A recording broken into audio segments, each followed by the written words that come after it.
ya umbwira ngo mama amenye ko umuhungu we agahinda karamwisha agiye gupfira i Kigali kabisa, ibyo yavunikiye barabisibye. Ndabasuje kandi mbaye ikaze mwese mukurikirana Zeyipafo TV. Uyu ni Yowe Bogari, umuhungu wamenyekanye ku mbuga nkoranyambaga cyane cyane urubuga rwa Instagram. Ahangaha yararimo agaragaza agahinda afite ko kuba yaraje kuba abura Instagram ku nshuro ya 4. Ni Instagram yubaka zikagera haba hashimishije, hashira igihe gitoya zigahita ziburirwa irengero zigasibwa ntizongere kuba zigaragara mu bigendanye n'ibikorwa bye bya buri munsi, dore ko ahamya ko ari umwuga warutangiye kumubeshaho, ndetse yagize n'ubutumwa agenera mama w'umubyara. Yaturitse ararira kuri live ya TikTok. Reka mumurebe byose uko byaje kugenda. Ntara ababa mu ntara barabizi, nihiringa fresh, nihiringa najyama kugira ngo ibiboro byanjye bizatwike. Ndabikubita kubabonye video yanjye mu matora, video ya mbere nayikoze, video yatwitse yanjye ukoresheje umwana avango ngiye nkunda batipe bamwe amafege bora birarebwa. Noneho ndakomeza ndakora tugera mu matora, urumva se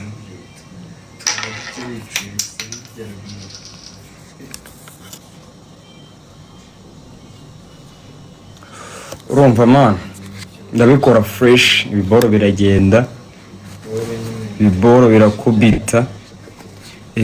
birakubita mu gihe cy'amatora ndakubita. 24 kigiye najyaga nzi Kayonza n'amaguru, vugaga cyo nkazi Kayonza n'amaguru biki n'ibiki. 25 nza kecel nangira content zo kubaza abana ngo uyu n'umutwe se biki cyose. Ya Instagram yarabisibye, nari narahanuriwe ko mu kwa 7 nzazima, ariko nari umugabo tu, nari umugabo. Nubwo bavuga ngo nari umugabo nihabwa intebe genda yihabwa, intebe ngombe nyihabwe, kuko niba narakoze video zirenga 50 zigira 1500, nakoresha abastari bagera mu 100 mu Rwanda, dompeto ku cyaro nabyadanje. Instagram ya mbere bakayitwara sinshika intege ngafungura iya kabiri, iya gatatu bagatwara, kagera abantu mu maga kavuga ati twarabihaze zima. Ni mwebwe mwatumye naka, ni nawe mugomba gutuma subira inyuma. Ibyo nakoraga bikanga nkaba umukene nkapfato, rero tugahorera Nyabugogo ndi gusaba tugahura byanze nyine. Mwe mwabikoze nanze ntaribi, n'ubundi zimbuga si zacu, imbuga si zacu, mvuga ntago ari zacu kabisa, babazi dutije. Rero niba Yowe Bogari imbuga zimwanze, imbuga niba zimwanze zikamukaraba zikavuga ati ntitukigushaka, njye se ndinde wo guhatiriza, ndinde? Nta muntu ujya unyiba IG ziragenda. Yo ntago bajya bayiba barazisiba. Nta gahinda mfite, ntago ndi bubaririre man, ntago ndi bubaririre ko kurira kwanyu ezi murago. Abyo ko niba video yanjye bani ifite kugushimisha, ukayireba ikagushimisha, ukarayo nakoranye na Marina ikagushimisha, mugakora ibiki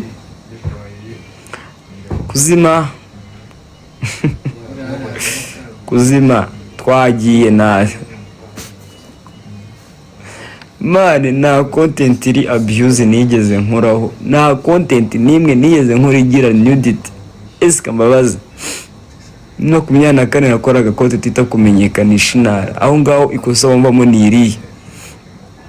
2025 nkora content nziza cyane z'ama street interview, abana aho bakotozanyaga, abana aho bavugaga ngo uyu ni umutwe se, ngo ya ni amashu, ngo urimo kugenda se, ngo ndimo kuguruka, abana bagakora icyitwa mangara ngo hangare, urumva se ari ibiboro bya fresh. Sasa mu kwa 9 Nawo akankundisha abantu, Davis akankundisha abantu, Kiramana akankundisha abantu, Soshomura akankundisha abantu. Ese ndizavinga wa mungani kuzima nta n'umwaka maze nzimye naranaza yo urakazi muri nka Nyakso, ufite Nyakso Hub, urakazima uri Clapton, ufite CKYC, urakazi muri ba Chris Easy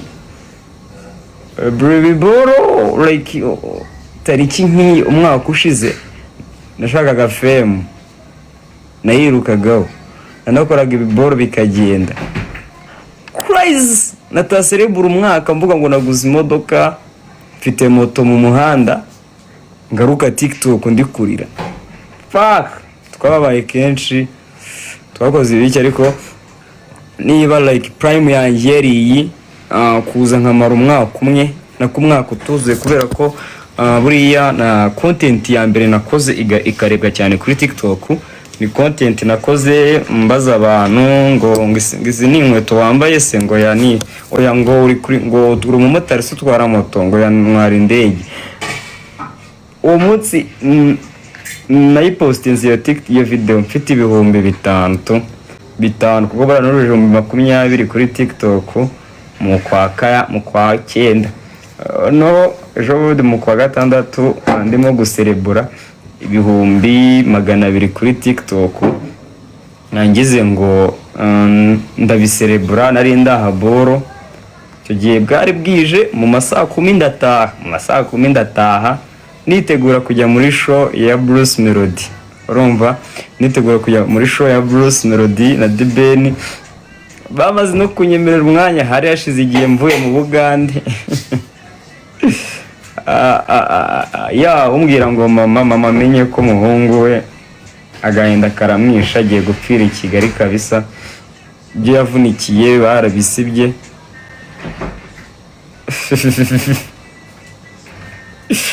Yo nigga, yo uwo ngubwo nyine wabona nkuko mwavuze ngo nzazima mu kwa 7, munavuge n'ibindi turebe ko biba twagiye, muvuge n'ibindi man.